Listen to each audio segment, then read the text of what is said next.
Break news. కేంద్ర మంత్రి బండి సంజయ్ కు కౌంటర్ ఇచ్చారు కాంగ్రెస్ ఎంపీ చామల కిరణ్ కుమార్ రెడ్డి. సీఎం రేవంత్ రెడ్డి కేరళ వెళ్లి ఏం చేశారనే దానిపై బండి సంజయ్ తప్పుడు సమాచారం చెప్పారన్నారు. రేవంత్ రెడ్డి గేమ్ చేంజరా కాదా అనే విషయం బండి సంజయ్ కు తెలియాలన్నారు.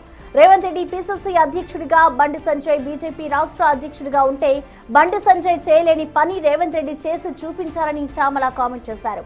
రేవంత్ రెడ్డి స్టార్ క్యాంపెయినర్ గా కేరళలో మాత్రమే ప్రచారం చేశారని, అస్సాం, వెస్ట్ బెంగాల్, పుదుచ్చేరి, తమిళనాడు వెళ్లలేదన్న సంగతి గుర్తు చేశారు.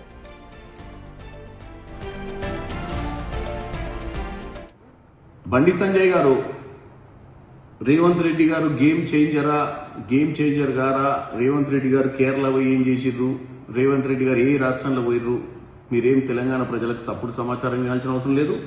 మీకు రేవంత్ రెడ్డి గారి మీద కోపం ఉన్నా, రేవంత్ రెడ్డి గారు ఫేమస్ అయితే మీకు నచ్చకున్నా మా ఎవరికి కూడా దాని మీద పెద్ద ఆబ్జెక్షన్ లేదు. ఎందుకంటే ఆయన గేమ్ చేంజర్ అవునా కాదా అన్న విషయం మీకే బాగా తెలియాలి. ఎందుకంటే మీరు బీజేపీ అధ్యక్షునిగా ఉన్నారు, రేవంత్ రెడ్డి గారు కాంగ్రెస్ పార్టీలో పీసీసీ అధ్యక్షుడు, కాంగ్రెస్ పార్టీ అధ్యక్షునిగా ఉన్నారు. మరి మీరు చేయలేని పని, మీరు బీఆర్ఎస్ పార్టీని గద్దె దింపే పనిలో విఫలమయ్యారు, రేవంత్ రెడ్డి గారు సక్సెస్ అయ్యారు. అదే గేమ్ చేంజర్ అంటే. రేవంత్ రెడ్డి గారు తమిళనాడులో కానీ, పాండిచేరిలో కానీ, వెస్ట్ బెంగాల్లో కానీ, అస్సాం కానీ ప్రచారానికి వెళ్ళలేదు. రేవంత్ రెడ్డి గారు స్టార్ క్యాంపెయినర్ వెళ్ళింది కేవలం కేరళకే. మీకు తెలియకపోవచ్చు, ఏదో మాట్లాడాలని ఇలా మాట్లాడుతుంది ఇక్కడ. కాకపోతే నేను అసలు విషయానికి వస్తాను. మీకు ఇంత పౌరుషం ఉంది, ఇంత పట్టుదల ఉంది, ఏదో మాట్లాడాలని రోజు తాపత్రయపడుతుర్రు.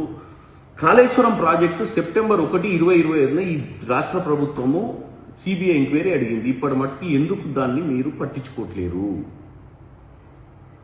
మీ సహచర మంత్రి కిషన్ రెడ్డి గారు 48 గంటలల్లో మాకు చెప్పండి, మేము తాడో పేడో తేలుస్తామన్నాడు. ఎందుకు తేల్చలేకపోతుర్రు?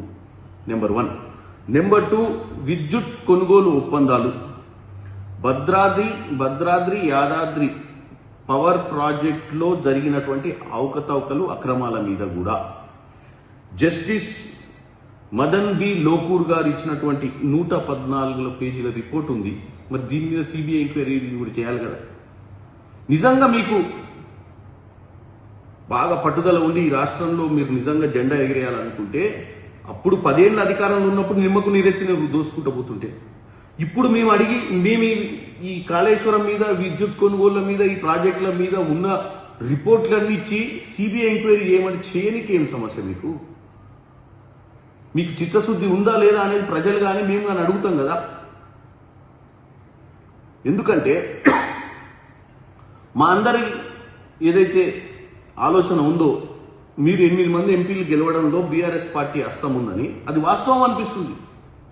ఎందుకంటే మీ పార్లమెంట్లో సిరిసిల్లలో గతంలో 18,000 ఓట్లు మీ బీజేపీ క్యాండిడేట్ అసెంబ్లీ ఎలక్షన్లలో వస్తే మీరు పార్లమెంట్కి పోయేసరికి 70,000 పైచీల కోట్లు, 72,000 పైచీల కోట్లు వచ్చినాయి. ఎట్లొచ్చినాయి? అది కేటీఆర్ కాన్స్టిట్యున్సీలా. సిద్దిపేటలో, పక్కనున్న సిద్దిపేటలో బీజేపీ అభ్యర్థికి 23,000 ఓట్లే వస్తే అసెంబ్లీ ఎన్నికలలో, బీజేపీ అభ్యర్థికి 62,800 ఓట్లు ఎట్లు వచ్చినాయి పార్లమెంట్ ఎన్నికల? ఎందుకంటే హరీష్ రావు చాలా పొడుగుంటాడు, తెలివికల్లోడు, కేటీఆర్ యువరాజ్ అయినా. ఈ 2 కాన్స్టిట్యున్సీలు కూడా బీజేపీకి అన్ని ఓట్లు వచ్చినాయి అంటే నిజంగానే అవయదానం చేసినట్టుగానే ఉంది. మరి అది నిజమని తేట తెల్లమైంది మీరు సిబిఐ ఎంక్వైరీ చేయకపోతే. కాబట్టి ఈ పిచ్చి మాటలు, పిచ్చి లెక్కలు, అబద్ధాలు చెప్పి రేవంత్ రెడ్డి గారు ఫేమస్ అవుతుందని బాధను పక్కన పెట్టి ఈ రాష్ట్ర ప్రజలు మీ వైపు చూడాలంటే మొట్టమొదటి పని మీరు చేయాల్సిందంటే, రేపు నరేంద్ర మోడీ గారు 10వ తారీఖు వస్తుండు. 10వ తారీఖు నరేంద్ర మోడీ గారు రాకముందే మీరు సిబిఐ ఎంక్వైరీని చేసి సిబిఐ ఎంక్వైరీని ఇనిషియేట్ చేయండి అని నేను కోరుకుంటున్నాను.